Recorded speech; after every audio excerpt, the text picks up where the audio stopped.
When I left for my deployment, I thought the hardest thing would be missing my family. My wife, Sarah, and I had been married for 5 years, and though we had our ups and downs, I believed our love was strong enough to endure the distance. I never thought betrayal would creep in from the two people I trusted most, my own mother and my brother. While I was away, I would video call whenever I had the chance. Sometimes Sarah seemed distant, and I assumed she was simply stressed, dealing with loneliness and responsibilities back home. My mom would occasionally appear in the background, acting overly sweet, assuring me that everything was fine. I had no idea she was the one planting poisonous seeds in Sarah's mind. From what I learned later, my mom convinced Sarah that I didn't care enough, that I had chosen duty over family. She told Sarah she was too young to waste her life waiting for a man who might never return.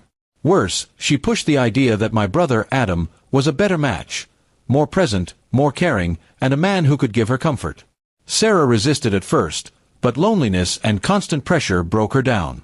Adam was always around, visiting under the excuse of helping her with errands or small house repairs. My mom encouraged their closeness, whispering that no one would blame her for seeking comfort. By the time I returned home, their betrayal was already well hidden behind guilty smiles. When I walked through the door, I expected a warm embrace, maybe even tears of joy. Instead, I noticed an awkward silence. Sarah's hugs felt forced, and Adam avoided my eyes. Even my mom looked at me with a strange mixture of guilt and defiance. Something in my gut told me the home I left was no longer mine. At night, Sarah pretended to be tired, avoiding intimacy.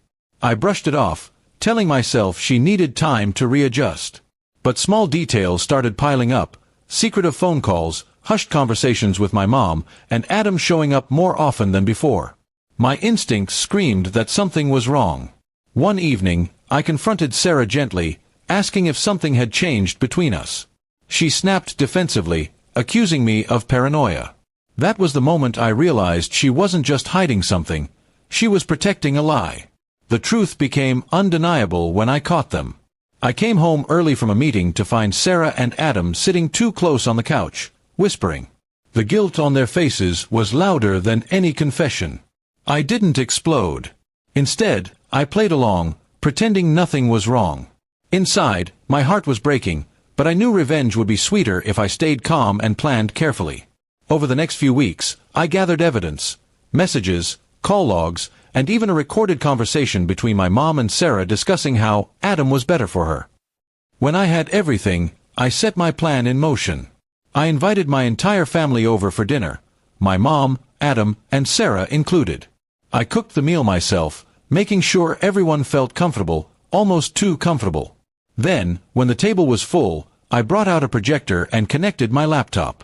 The room went silent as I played the recordings, one by one. My mom's voice echoed, urging Sarah to choose Adam. Screenshots of messages appeared on the wall, undeniable proof of their betrayal. Sarah's face turned pale, Adam stammered, and my mom tried to stop me, but it was too late. The truth was laid bare for everyone to see.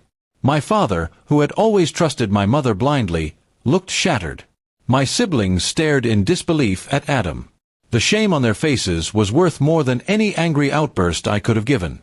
I calmly announced that my marriage was over, that Adam was no longer my brother in my eyes, and that my mother had lost the respect of her own son. I filed for divorce the very next morning. Sarah begged for forgiveness, crying that it was my mother who manipulated her. But I reminded her she still made her choice. Adam avoided me completely, unable to face the destruction he caused. My mom tried calling, but I blocked her number, cutting her out of my life. In the end, I found peace in my solitude. I built myself back up, knowing that I didn't lose a wife or a brother. I simply uncovered the truth about people who never deserved my loyalty. My revenge wasn't about anger or violence.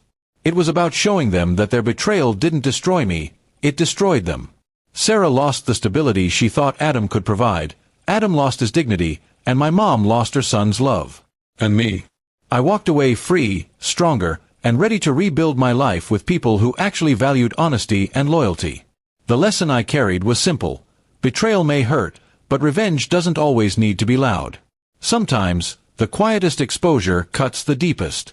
And in exposing their lies, I reclaimed my power.